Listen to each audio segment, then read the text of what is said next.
Quelque chose qui s'appelle Johnny peut pas danser.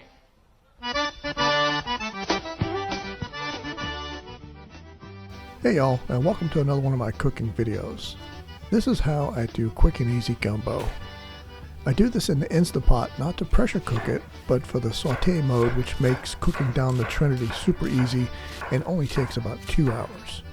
Another time saver is that I use a powdered instant roux, which I'll share with you later in the video. To start, I begin with the usual for the trinity. Being this is my larger 8-quart pot, I'm going to go with 2 big onions, 4 bell pepper, and a whole stalk of celery. Little tip here, you see how I'm chopping the celery here with the tips of my fingers curled in slightly? That's something I learned a long time ago to help with preventing cuts. Well, reducing the number of cuts anyway. When I cut my bell peppers, I cut the tops and bottoms off, but I'll save these and add them to the chop to get the maximum yield from the peppers. When I dice up my peppers, I like to slice them up the sides. It seems to make it easier when I go to dice them up.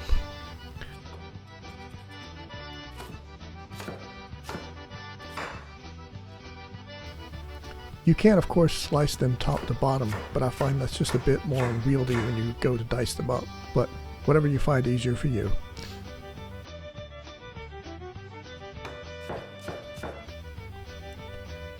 So now with the veggies chopped, I set the pot to sauté mode at 30-minute default time and a medium setting for temperature.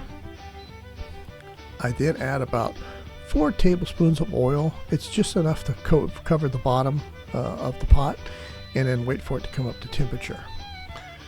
To check the oil, I use a wooden spoon, and when you see the small bubbles coming off the tip of the spoon, that tells you the oil should be hot enough and ready for the veggies.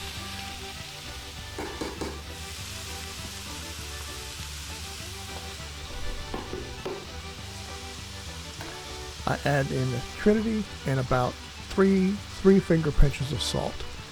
This is most of all of the salt I'll add to the gumbo, and I find adding the salt now helps with sweating down the trinity. Now with all that in the pot, I give it all a good stir to get it well coated with the oil. And I have this universal lid that I use to cover the pot while the veggies cook down, but any loose fitting lid will do. This is just something to help keep the heat in while it cooks down. And during the 30-minute cook time, I may stir this once or twice just to make sure nothing is burning on the bottom.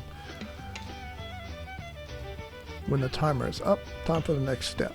Just turn the sauté mode back on and using the same settings as it was before.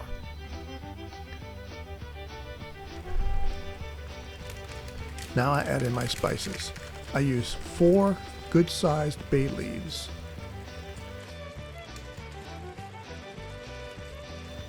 some powdered garlic, probably about, I don't know, a teaspoon or 2. I do all of this to taste, so I don't have any exact measurements. Some crushed red pepper flakes, a little sprinkle just to cover the top.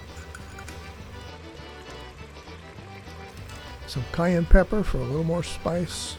This one I put into the cap first to make sure not to add too much. It's easy to add more, but it's hard to take it out. And then give it all a good stir. While that continues to saute in the pot, I'll get the meats ready. I like this Holmes venison, pork, and sausage, but any sausage you like will do, even of course andouille. Another time saver is to pick up a rotisserie chicken from the store. I like the ones from Costco, and usually get one the day before so I can debone it ahead of time. I cut the chicken breast into chunks, fairly big because they will break up a little bit while cooking, and then add those to the pot. When I pick up a deboned chicken, I put all the dark meat on the bottom. That way after it's chilled, the dark meat is held together fairly well by the gelatin that forms and can be chopped up easier, I find.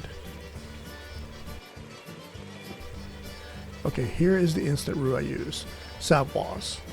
I keep the mixing ratio I like written on the side, which for me is 90 grams of Savoie powder to 4 cups of liquid. It doesn't have to be the gluten-free version.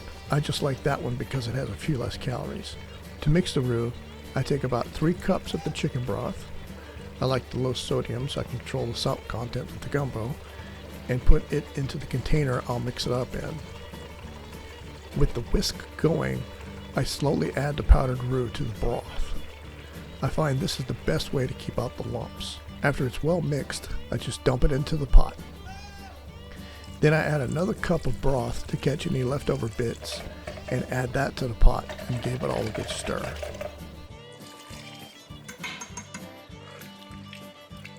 Now while that can start coming back up to temperature, I move on to cutting up the sausage.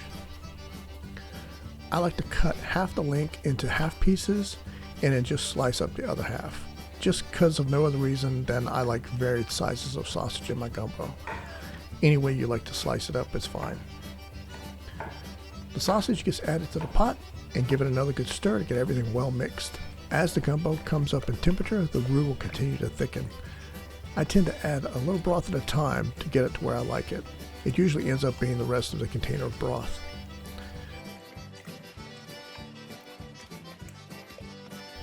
I put the lid back on and keep an eye on it while waiting for it to come back up to a simmer.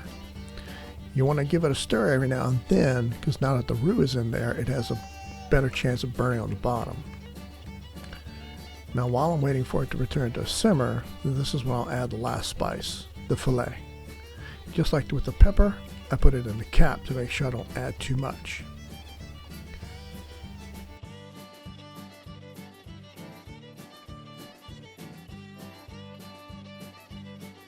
Once we get to a full simmer, the roux is at its full thickening. Now's a good time to taste it and see if you want to add anything else. And usually I find that just needs a little more salt.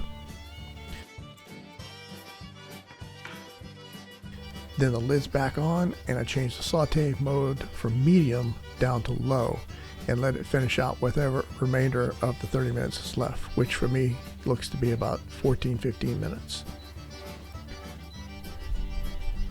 When the time is up, just got to give it a good stir and it's time to plate up. A cup of fresh rice, cooked from the other Instapot, of course, and a couple ladles of gumbo. And here I'm garnishing it with just some dried parsley, but I also like to sometimes use some chopped up green onions if I have them on hand. And that's it. Thanks for watching, and I hope you enjoyed it. C'est bon.